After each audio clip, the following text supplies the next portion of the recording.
Hello, everyone, and welcome back to our lectures on the Exalted Treatise. We continue this section on the things that we should avoid in this journey of accumulating merit and good fortune.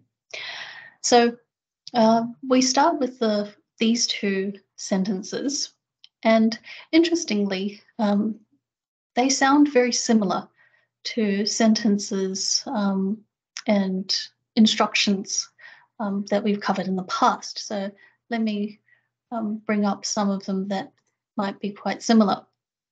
And it's this idea of, forcing others, pressuring others, using your power, abusing your privilege. That kind of a action or even a thought is a misdeed in itself. Now, the sentences that we'll start to cover today are somewhat different. So let's take a look at them again. So there is this idea of forcing others, bullying others, but let's be clear about who it is that we are bullying. So there are two groups of people here. The first is the good, and the second are the ignorant.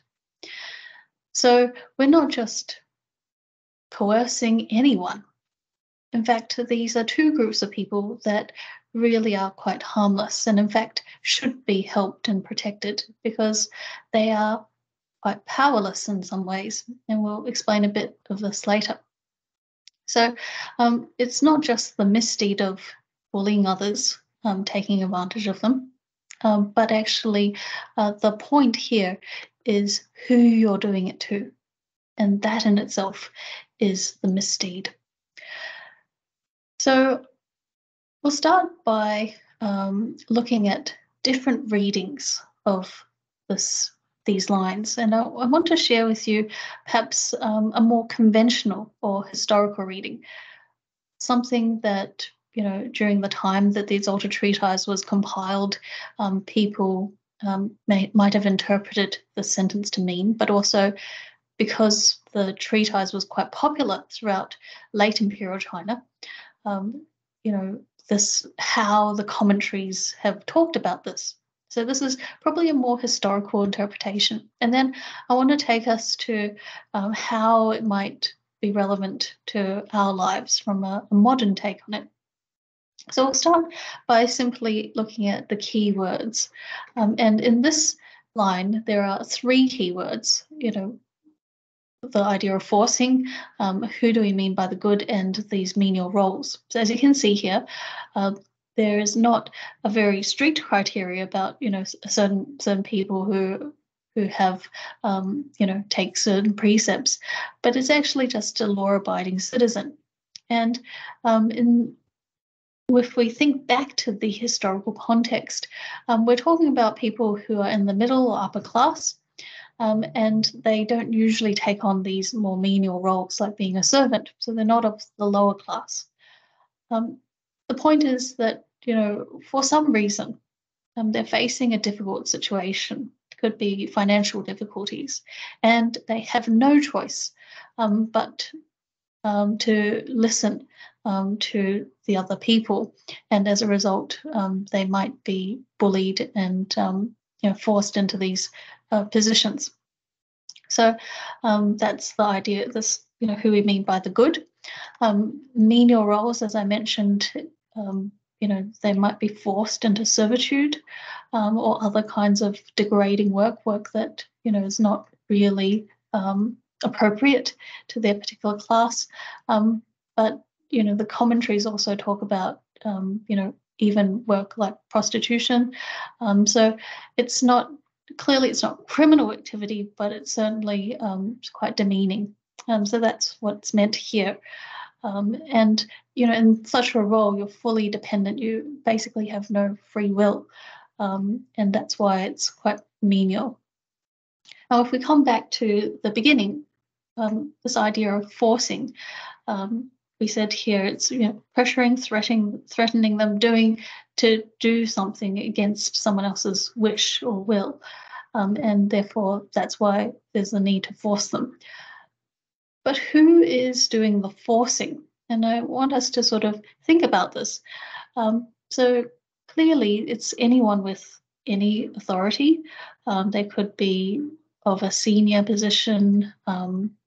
They could be wealthy, a landowner, and in those days, government officials. But there's also another element here.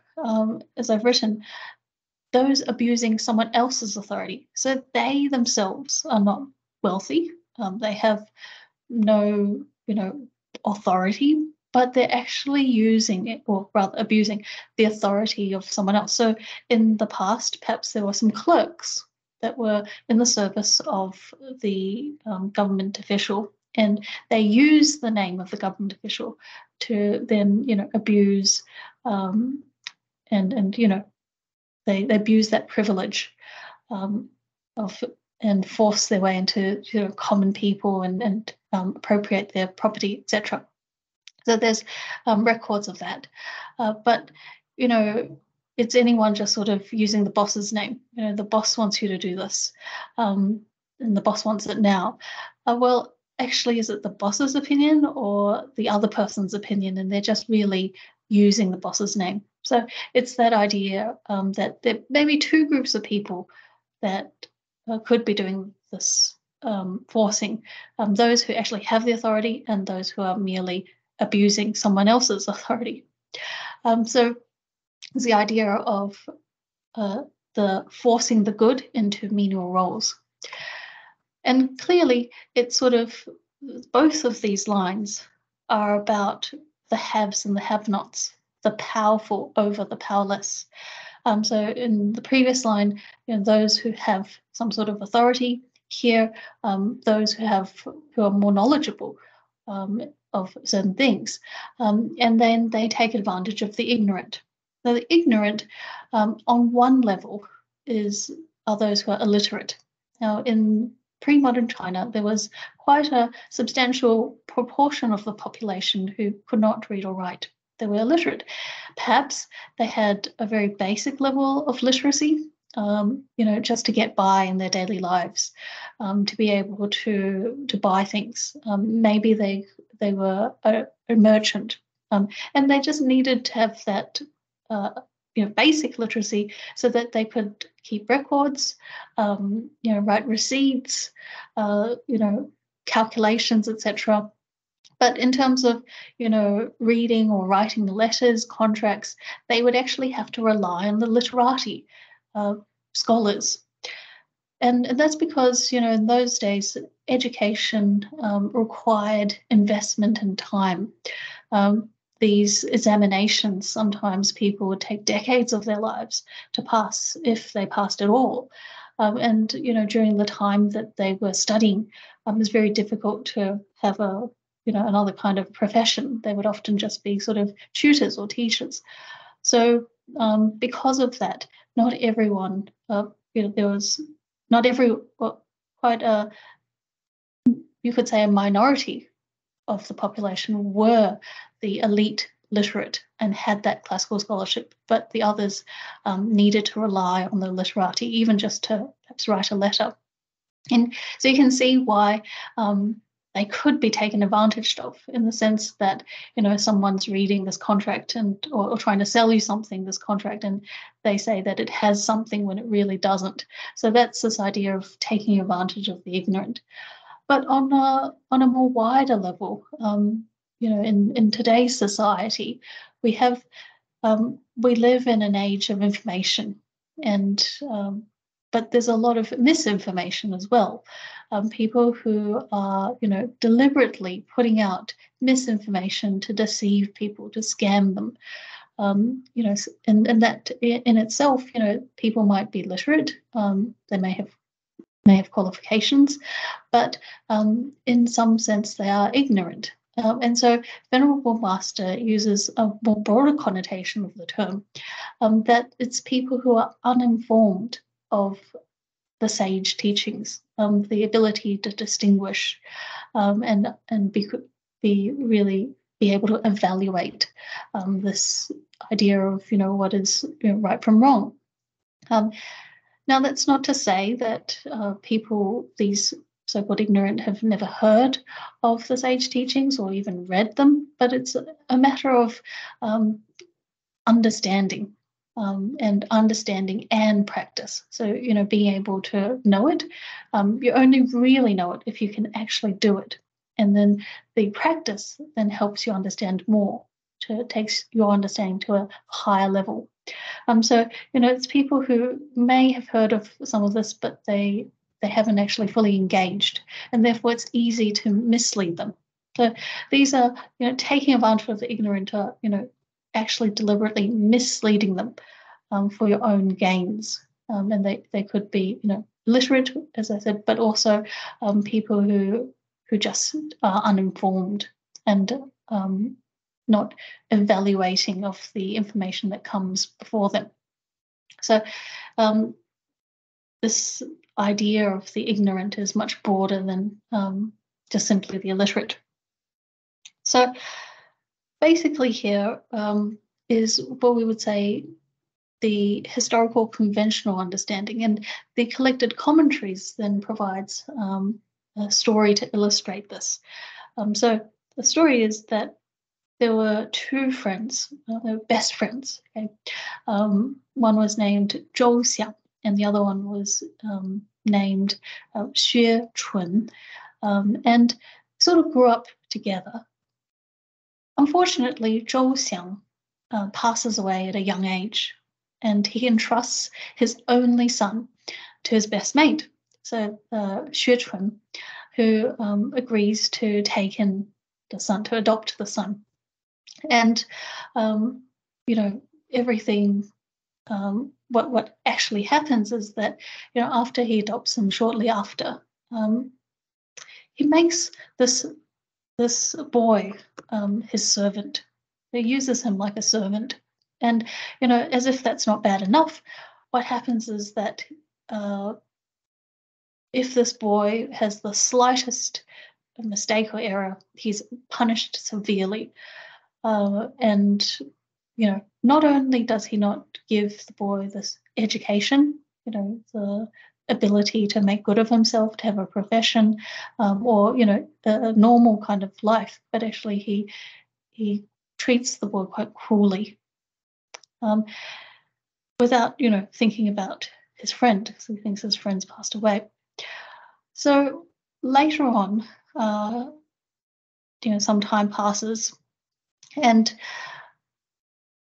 the Xue Chun, he actually sees an apparition of his late friend, and this apparition is looking very angry. And actually what happens to Xue Chun is that he passes away of sudden death shortly after. So, the commentary illustrates to us that, this is not this kind of misdeed can actually have very grave consequences. That, this heart of cruelty, this cruel intentions, taking advantage of those who are really powerless, like this young boy who really had no choice but to live with his father's best mate. Well, it actually was on his conscience, and the so-called apparition was probably from his conscience.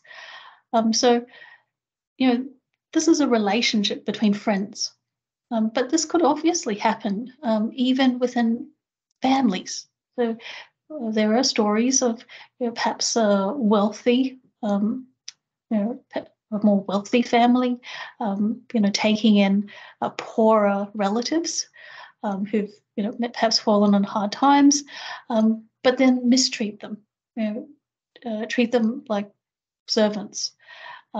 And that is also this idea of forcing others to do something against their will, forcing them into these menial roles. And in fact, your own sort of kinship. There's also, I guess, not only between family relationships, friends, but also within the work environment. Clearly, as the leader in a subordinate environment, that there's a power imbalance. So I guess, from this we can see that, yes, there are instances perhaps in which those people who have authority can abuse that. But the question then is, well, how does it relate to me?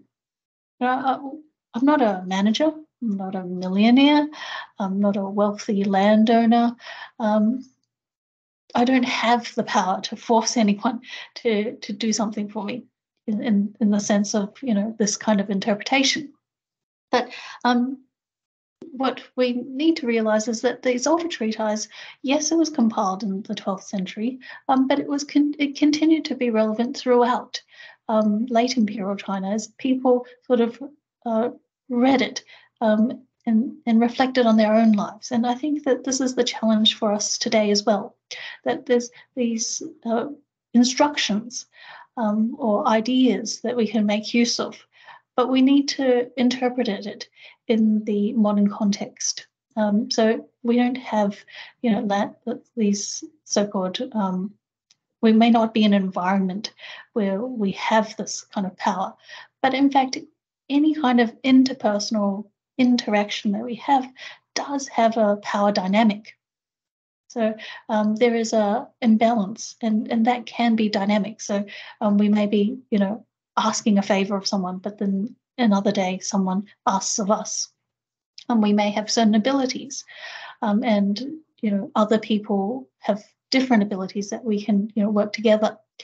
But what I'm trying to get at, of course, is that this power imbalance is actually quite common in the sense that when we first meet someone, or if we have frequent contact with someone, we start to realize who has the authority.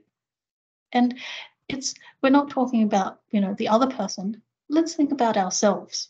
In which kind of situation or what kind of factors would make us feel that we are more superior or better than others? And that's the question I pose to you. That what is it about ourselves that we're really proud of, and what might make us feel that we have more authority? Well, there are a few ideas, food for thought, that I will lay out here, but I'm sure that you can think of more. It could be my position, my career. I feel that I'm in a more privileged career than yours. It could be that I'm in a more senior position I have a more senior position. I've been here longer in the organization, and therefore that makes me feel that I judge myself to be much more, powerful when I'm talking to my junior colleagues, for example. That could be something that you feel about your position or your career. It could be your background. Maybe you studied at an Ivy League college. Maybe you had some sort of career experiences that you felt were very fulfilling, but also very prestigious. It could be your family background. It could be your salary, your pay package. You feel that it's bigger than others, and therefore it makes you feel good about yourself. Your abilities. Some people feel that they're more attractive than others. Their achievements, including, of course, even their virtue. They may feel that they have better character than others.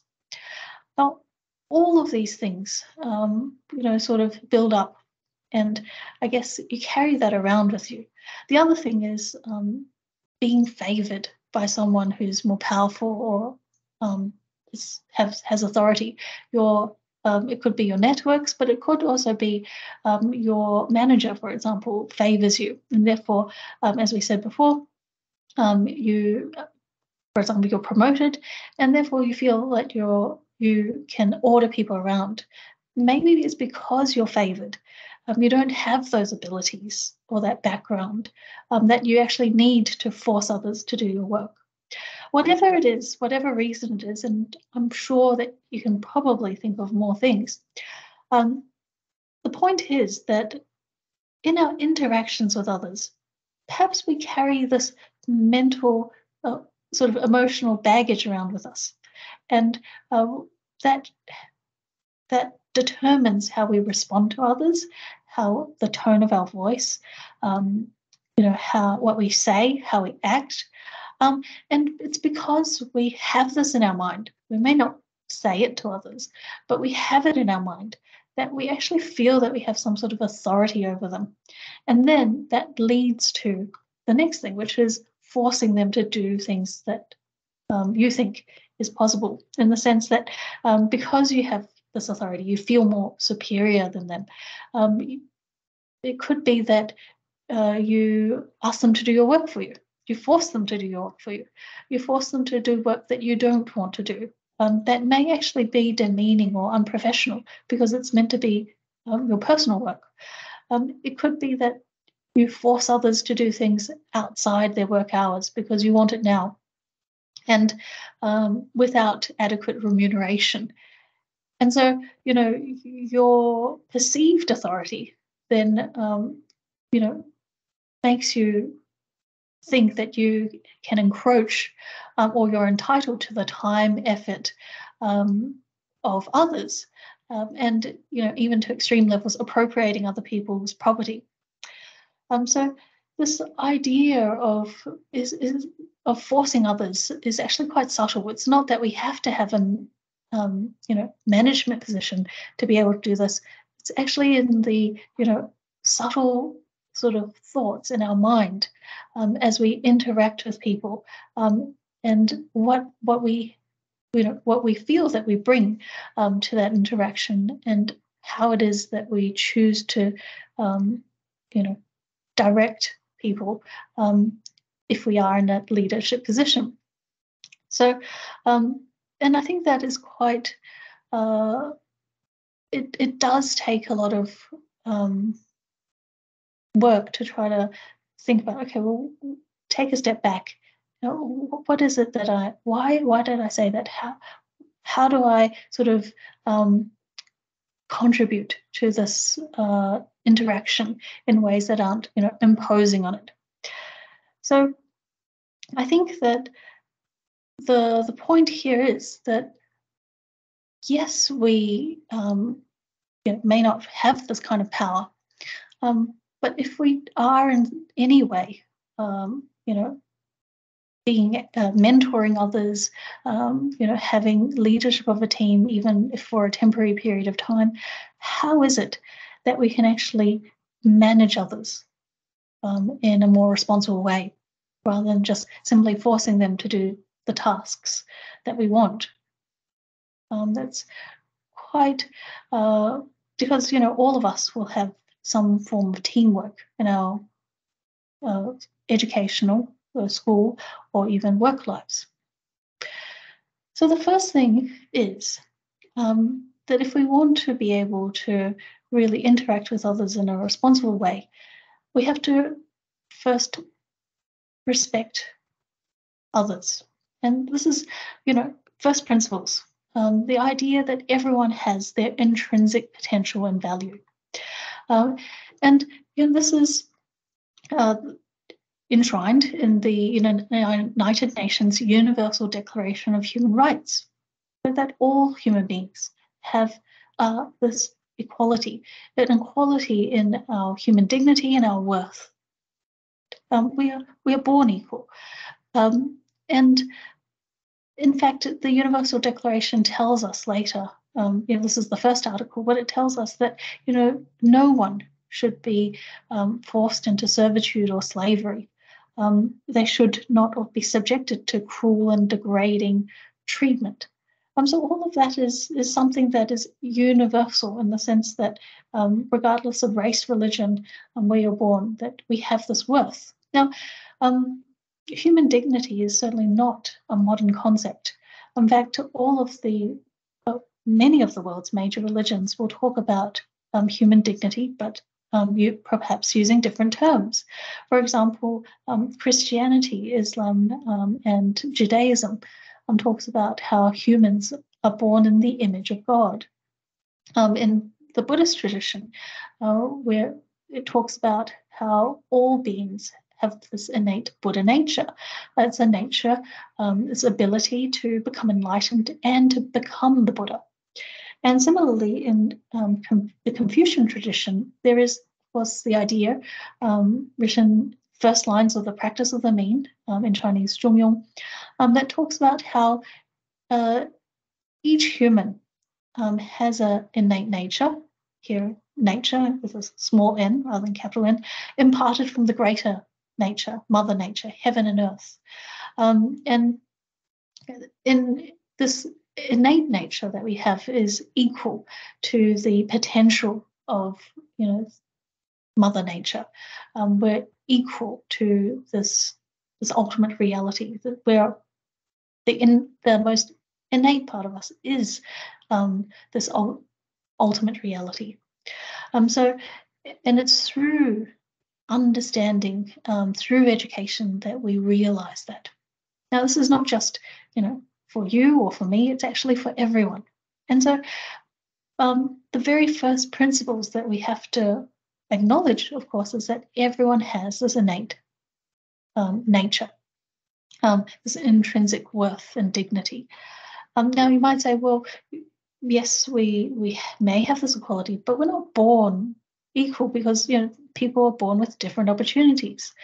Now, based on our understanding of these sacred texts, sage teachings, and the law or principle of retribution, we can understand perhaps why that is. That the moment that you're born, people have different abilities, talents.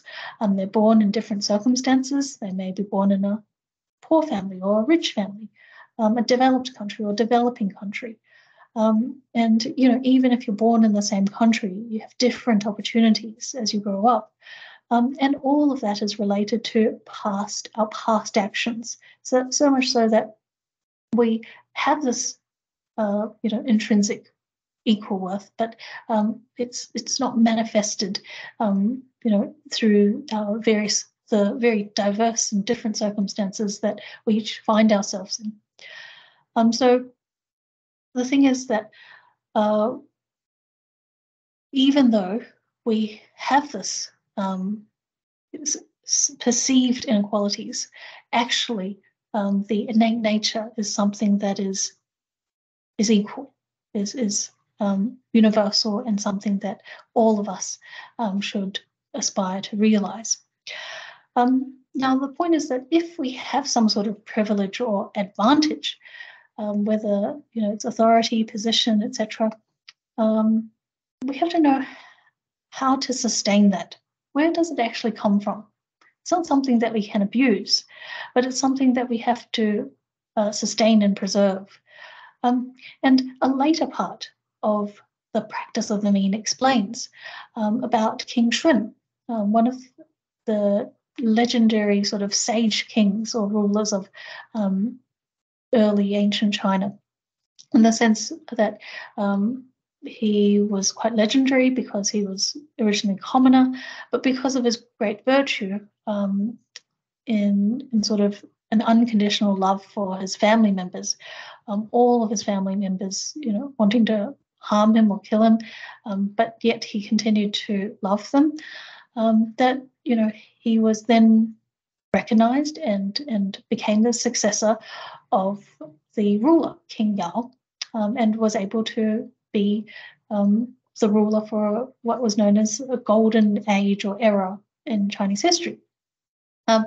So he was quite legendary, and it talks about him here when it says that someone of great virtue would definitely be able to gain position, prosperity, reputation, a good reputation, but also he lived a very long age, had a long life. So all of this kind of advantage that we might have over others, whether it's like that list, our position, our abilities, our achievements, our background, all of these things actually arise from our virtue. It arises from the fact that we have accumulated merit, and therefore we are enjoying the good fortune from that. And in order to be able to continue to enjoy this good fortune, then we have to continue cultivating that merit and cultivating that virtue. So it's sort of a paradox in a way, because in order to attain this virtue, attain this good fortune, we have to cultivate our virtue, and cultivating this virtue is manifested in how we help others. So we help others to help ourselves. That makes sense. And so if we have authority, we use that authority to help others. And if we happen to have the opportunity to be a leader in any kind of project or work environment, we have to use that authority to help others improve themselves, and not just improving on a professional level, ensuring they have training, in terms of their skills and knowledge, but actually helping them improve in terms of their character. And this, oftentimes at work, we're just so focused on getting tasks completed and getting things done, and pushing deadlines and then trying to ensure that we are efficient. But actually helping others achieve or improve their character is not necessarily focusing just on the bottom line or just on what tasks have been completed, but trying to understand how they complete their tasks and whether there's due consideration for whoever is on the receiving end of their work, whether it be another colleague, a client, a customer, the company itself or the community. So how are they doing their work? And it's how they do their work that is actually a marker of their character. So it's not just saying that they have good attention to detail, but they have this attention to detail because they know for example, the consequences if they miss something in their data or in their reporting, and it's that kind of a mindset that should be encouraged and praised, for example. So this makes the idea of the leadership is not just about getting work done, forcing people to do tasks or even work that you don't want, but actually the leadership becomes much more meaningful because you instill meaning into the work of others, and you praise them for the right reasons. You encourage them along the right track. So, as I said, even if we feel better than others, if we really do have, a more senior position, then first of all, how do we use that authority responsibly? We have to ensure that we recognize the inherent potential of everyone, and everyone has their own strengths. Then we have to help them develop their strengths, and because actually helping them helps ourselves. And then the other paradox here is that we can only help others if we've walked the path ourselves. So, like any skill, like the idea of pottery here, this, you only know how well others are, how competent others are if you yourself have mastered the skill. And then, if you take one look at the other person, you know exactly what level they are and how you can help them further. But you have to be the master of that art yourself. And that's where the motivation is, that you have to keep constantly improving yourself in order to actually truly help others, rather than holding them back or dragging them down. So, even if we feel better than others, we still have to help them, rather than thinking that we know more and therefore we can force them and take advantage of them. I should also note here that this feeling of superiority over others, you could call it arrogance or conceit, is actually a very subjective feeling, because you could be the CEO of a multinational company and yet feel very humble, in the sense that giving credit to all of the outcomes, the high turnovers or whatever, to your excellent management team and staff. You don't necessarily have to feel that you're better than others simply because of your position or your background or any of those other factors. this is actually a very subjective, self-judgment that in many ways is wrong because it hinders that interaction. So if you recognize that everyone has potential, you recognize and realize that, to help others is helping yourself, and be motivated to do that by improving your own practice, then you will certainly not be forcing others or taking advantage of them. And, the good or the ignorant, whoever comes, interacts with you, will be helped, and you will be able to contribute to them in even a minor way. So I guess when we look at these lines, we shouldn't just look at them in terms of the face value, that perhaps this is something historical, I'm never going to do that, I don't have this kind of power, but actually to really reflect on yourself and whether you have even these subtle thoughts of feeling more superior than others, looking down on others, and therefore that showing in the tone of your voice and therefore what you get them to do. So this is interesting, but then this also leads us to the next part, which is this idea of having, another misdeed is to have insatiable greed, and also to curse and swear before deities for vindication. Now, these two sentences are also somewhat related in the sense that if we think about it, does this greed actually help us get further? If there's certain things that we want, like a promotion, greed often is, we're not talking about simply being motivated. It's important to be motivated, but this greed is, first of all, it says insatiable, but it's also tends to be negative in the sense that you only focus on that to the detriment of all other things, and sometimes harm others in your way, because you're only thinking about what it is that you want, this particular thing that you want to attain or achieve. So greed is actually quite futile, and in many ways counterproductive. Similarly, the following line, which talks about, what we do before deities, trying to prove that we are, honest, we're virtuous, and in that way swearing before them of our good character. Well, actually, it is also quite futile. Do these deities really need to know? In fact, they already know, because we read in the early part of the treatise that they are taking records on our every thought, word, and action.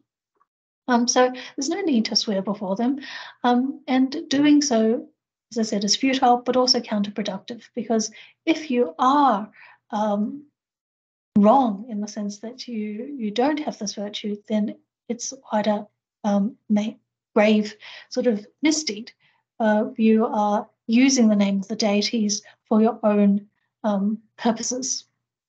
So the two sentences are juxtaposed because it sort of shows this idea that it's actually futile. It's not something that is productive for your own good or others.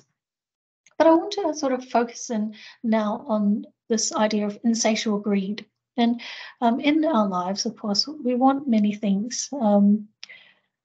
Good fortune, different types of good fortune.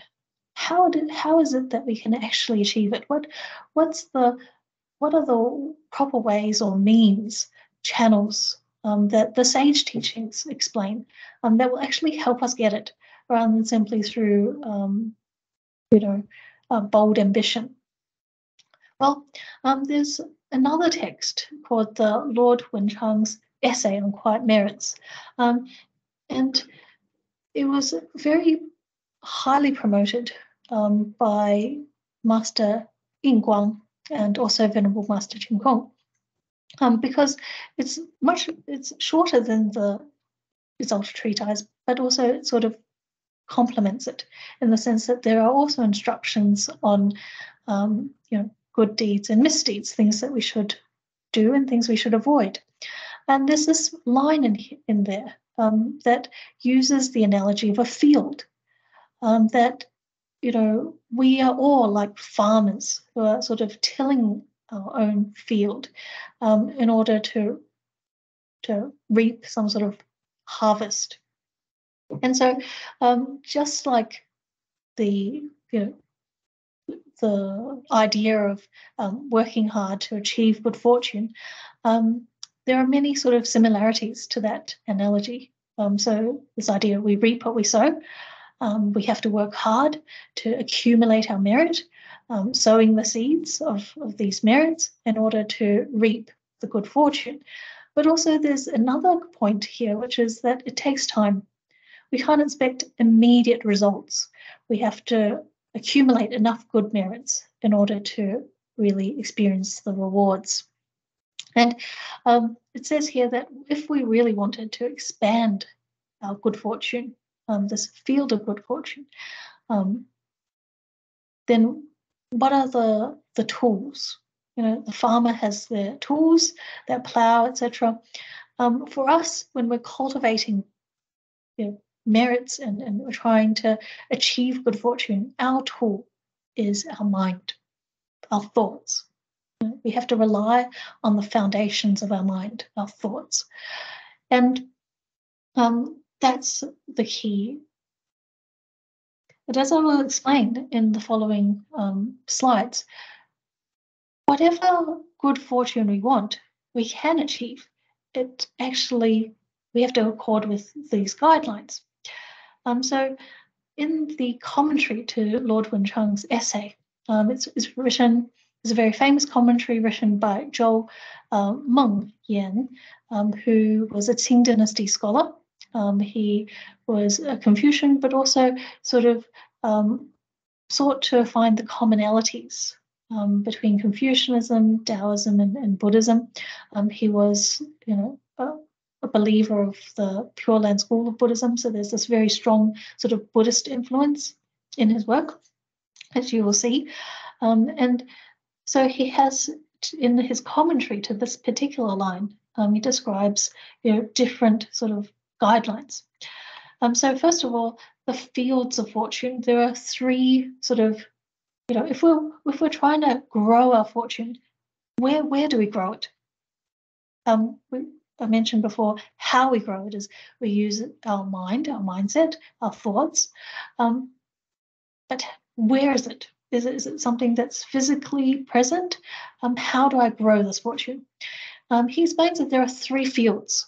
The three fields are that of reverence, repaying kindness, and compassion. Okay, so again, this idea that it's internal, but there are external sort of factors. So with reverence, it's usually by developing reverence towards our teachers, masters, in relation to sort of faith leaders, people who've guided us on these sage teachings. And we need to revere them to be able to understand this. So this reverence helps us accept and also understand what it is they're trying to say, because these principles can often be quite abstract and quite profound.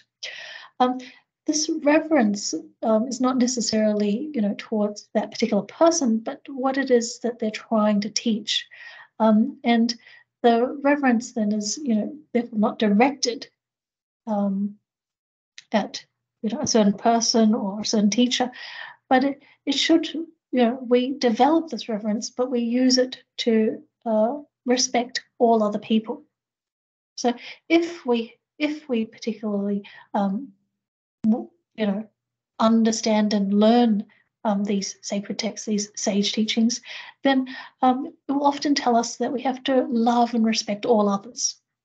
And that's what it means here, that we develop this reverence through our learning, but we have to then practice it and use it throughout our interactions. Then there's that idea of thinking about the kindness of others. And our parents are representative of that, because, they are the reason we're here. Let's not talk about the other parts of our lives, but even giving birth to us the first 3 years of our lives when we were completely helpless. They saw us through that, as well as, the physical, emotional, intellectual sort of nurturing that they give us. And, even if we aren't next to our parents, we don't live with our parents anymore. We may be overseas, we may have moved out of home. It's this constant mindfulness of living to honor our parents, to make them proud, to not make them worry about us in our daily work, in our lives.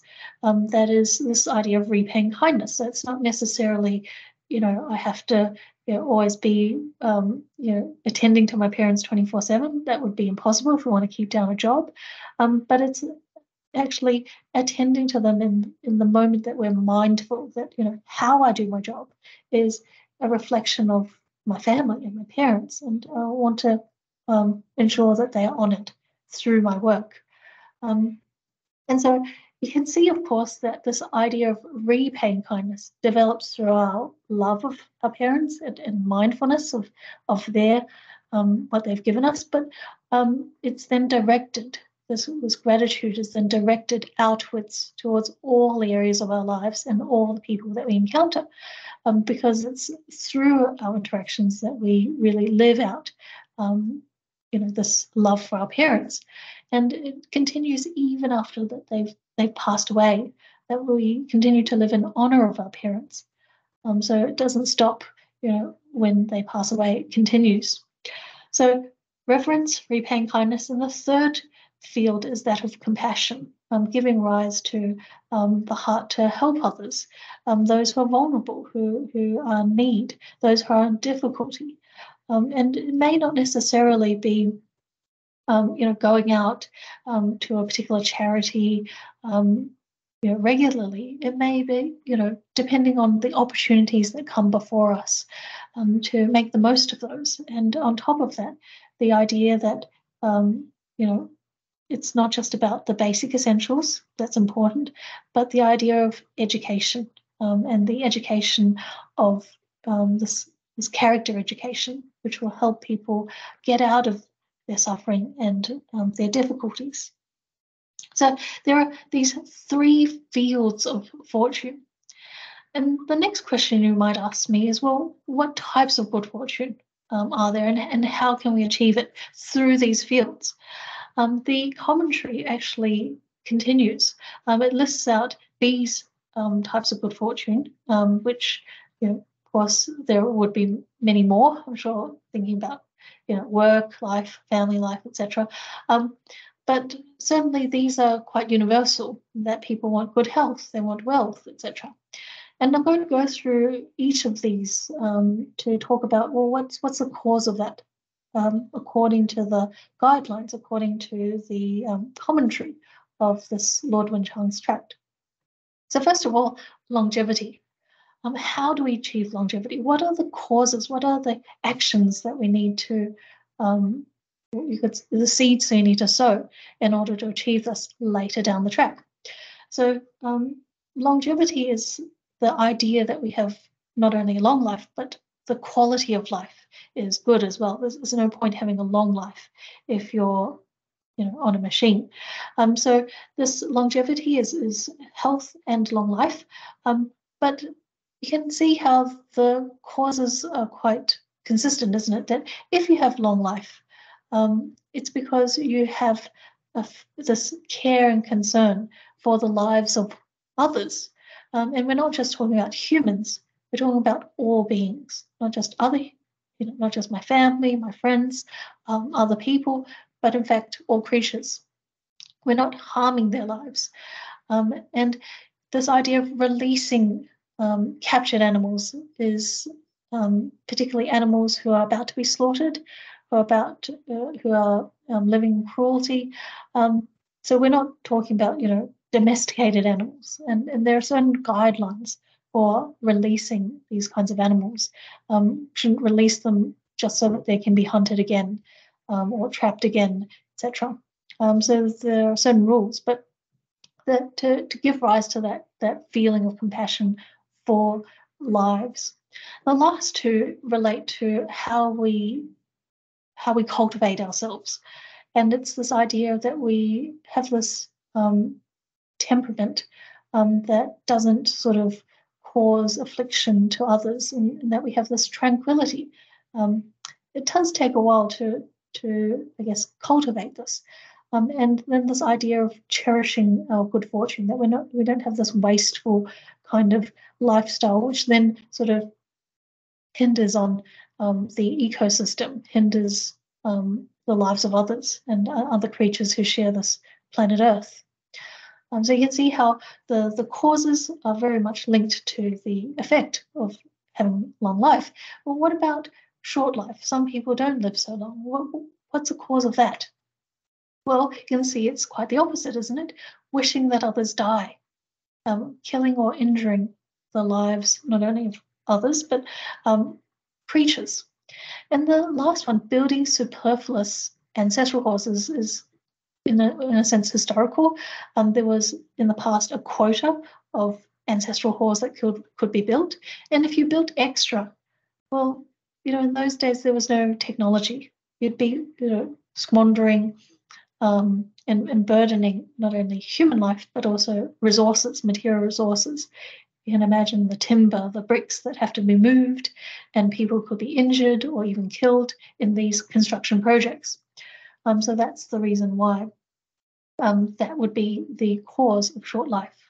So you can see, long life and short life, how it is that we can work towards this particular good fortune. Then there's the idea of good health. Now, this is a bit different from the long life, because you can have good health but not necessarily long life. So what is the cause of this? It's reverence towards the so-called three treasures, the Dharma, the Buddha, and the Sangha. And the reason why it talks about this, but the idea of the sage teachings, is that particularly in the Buddhist teachings, the ultimate goal is to end all suffering, and the suffering particularly of not only in this life, but next life and throughout our lives through reincarnation. So by learning the Buddha's teachings and having this reverence towards these teachings, the Dharma being the text, the Buddha, not only the image of the Buddha, but also what the Buddha represents, and the Sangha being those who transmit these teachings, then it means that you are promoting and you are accepting of this particular idea, and you want to help others end the suffering, end all suffering. But also, so therefore that would achieve good health, and the idea that you are helping others alleviate their suffering by donating towards medical treatment, establishing hospitals, medical research, etc.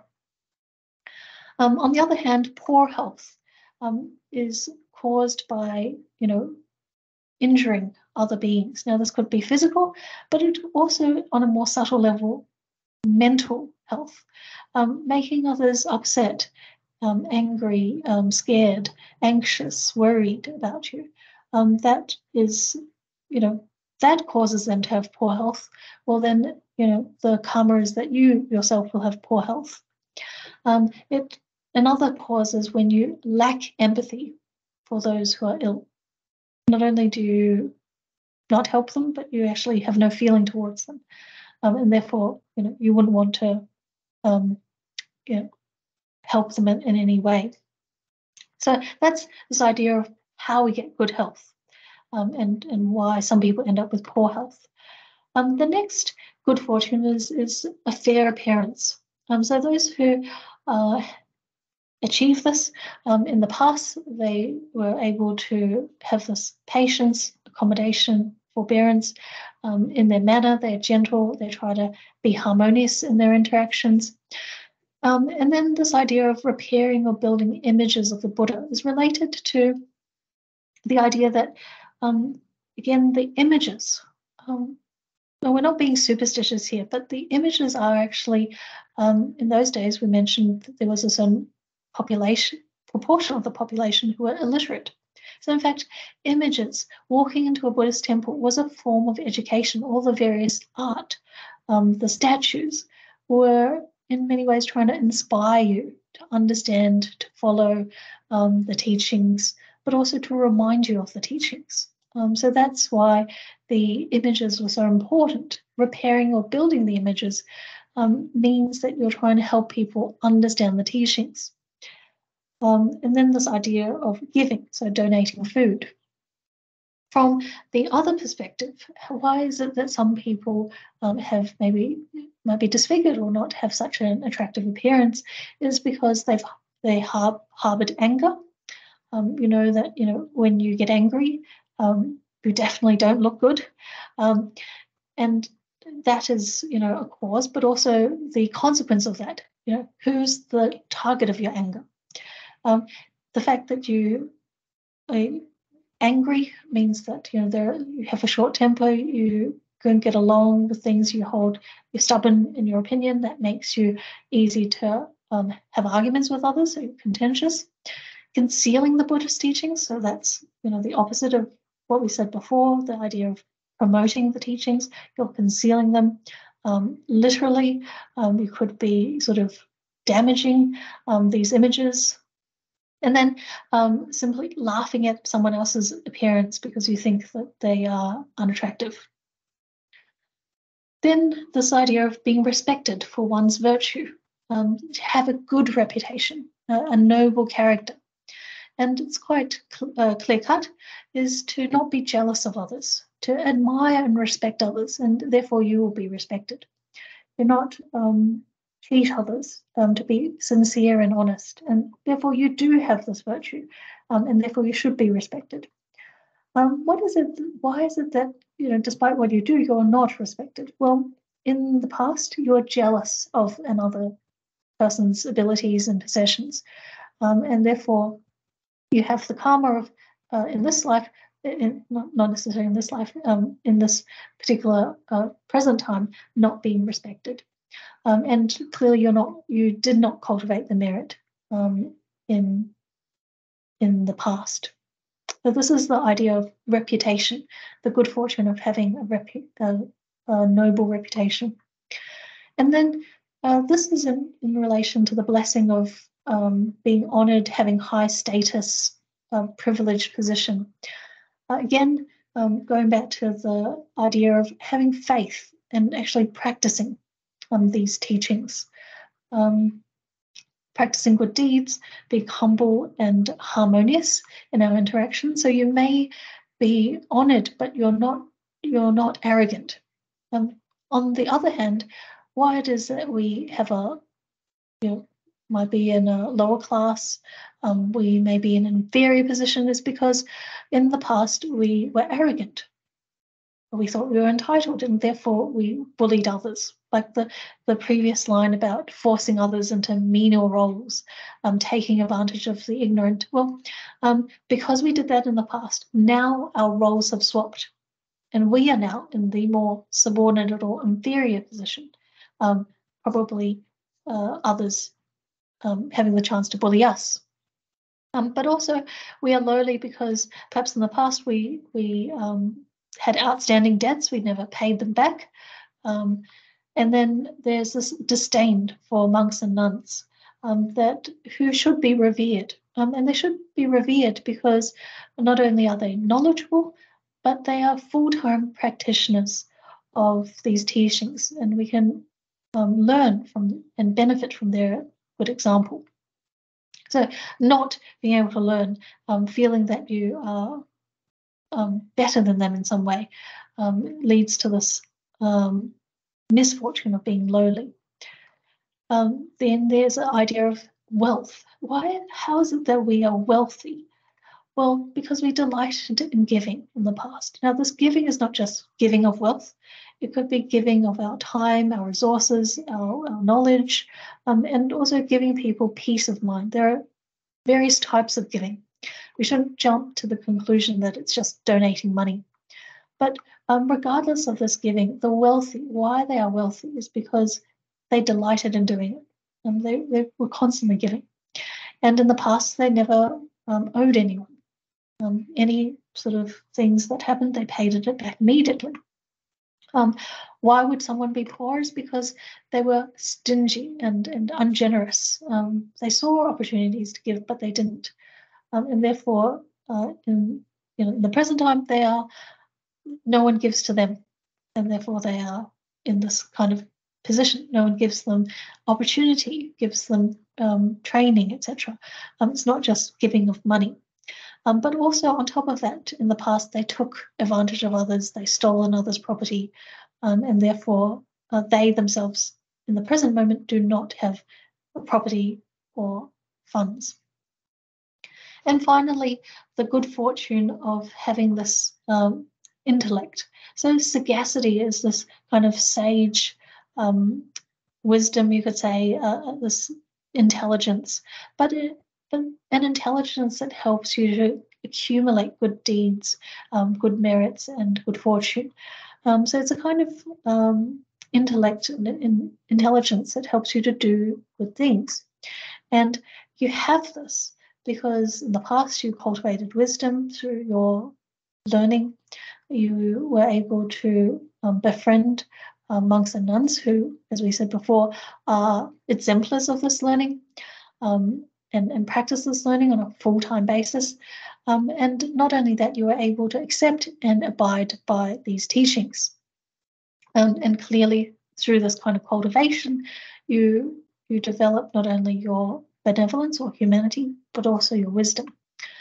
The other kind of intelligence is that of cunning, of thinking about how to take advantage of others, and therefore it racks up your demerits and therefore your misfortune. And this comes about when we befriend those who are unkind. We then praise and support their work, their practices. And on top of that, if we did have an understanding of these sage teachings, but we were unwilling to share it with others, we kept it back because then we thought we could then take advantage of the uninformed. Well, in this particular present, the result is that you have the intelligence, but your intelligence, is used to create misfortune for yourself.